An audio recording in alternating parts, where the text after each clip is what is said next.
aqui, para nós concluirmos a nossa aula, referente às armas espirituais indispensáveis ao crente. Primeiro, nós precisamos estar com a armadura de Deus de forma completa. Aqui, quando o apóstolo Paulo usa essa figura da armadura, ele está falando daqueles soldados da época antiga. Hoje o aparato de um soldado, quando ele vai à guerra, é bem diferente. Até porque as armas do inimigo são diferentes. Hoje as armas são muito mais potentes, muito mais poderosas. Existem proteções também muito mais poderosas do que daquela época. Mas ele usa a figura do soldado da sua época. E ele começa a falar que nós, como cristãos, nós precisamos pegar essa armadura de forma completa e não deixar nenhuma parte de fora. Porque se deixarmos uma dessas partes de fora, uma parte da nossa vida espiritual na batalha estará assim desprotegida.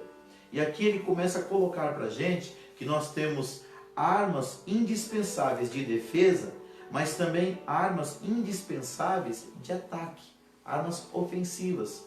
Porque numa batalha você não só se defende, numa batalha você também ataca. Tem uma frase que é muito usada nos esportes que diz que a melhor defesa é o ataque. Então, quando nós entendemos isso, nós não vamos esperar o inimigo vir e nos atacar. Nós vamos pegar toda a armadura de Deus e aí vai se cumprir aquilo que está em Mateus capítulo 16, versículo 18. Jesus disse assim: edificarei a minha igreja e as portas do inferno não prevalecerão contra ela. Quando a gente lê essa expressão na Bíblia, dá a impressão que o inferno está vindo contra nós. Mas aonde é que está a porta? A porta está lá na casa. Então, o que Jesus está dizendo é o seguinte: edificarei a minha igreja e as portas do inferno não prevalecerão contra ela. Ou seja, você vai até o inferno, você vai até o mal, você vai até o inimigo e as portas que estão lá tentando te impedir de entrar para vencê-lo não vão subsistir. Não é o inimigo que vem até nós primariamente, é nós que temos que ir até ele. E como é que nós vamos até o inimigo? Quando nós fazemos a vontade de Deus. Todas as vezes que você prega o evangelho, todas as vezes que você coloca em prática os dons que Deus te deu, toda vez que você cumpre o seu papel ministerial, toda vez que você cumpre a sua chamada, você está indo contra o mal. E a promessa de Deus é que as portas do inferno não vão prevalecer. Antes elas vão cair mediante o seu ataque espiritual contra o inimigo. Quando você tenta resgatar uma vida, sabe o que Jesus disse? Uma pessoa, quando ela está sem Deus, ela é semelhante a uma pessoa que está dentro de uma casa presa por um homem valente. Mas aí, quando Jesus chega aquele que é mais valente do que o valente. Ele maniata o valente, essa é a expressão de Jesus, ele prende o valente, ele amarra o valente e liberta essa pessoa. Então, não é você que tem que esperar o inimigo bater na sua porta. É você fazendo a vontade de Deus que tem que bater na porta do inimigo para que você possa prevalecer. A melhor defesa contra o inimigo é o ataque. E como é que você ataca o seu inimigo? Fazendo a vontade de Deus. Fazendo o querer do Senhor. Colocando em prática aquilo que Deus lhe confiou. Então, aqui para nós fecharmos essa parte da nossa aula. A armadura de Deus para nós. Quais são as partes que nós temos disponível para nós? Nós temos um cinto da verdade.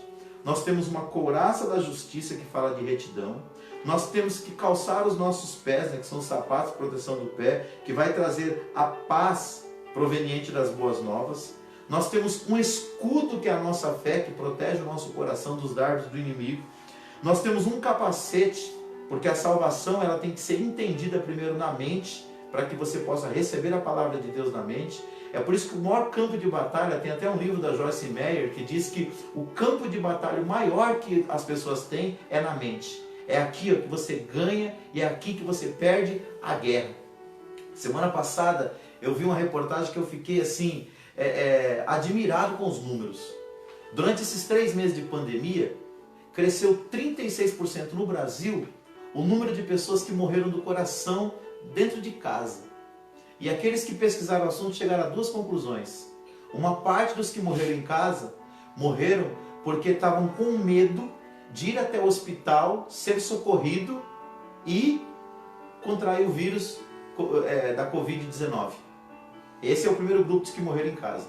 O segundo grupo que morreu dentro de casa foi por causa do medo. Mas não foi medo de ir no hospital, foi o medo da Covid. O medo foi tanto que a pessoa entrou em pânico e morreu do coração. Então, nos dois casos, quem matou essa pessoa? Foi o medo.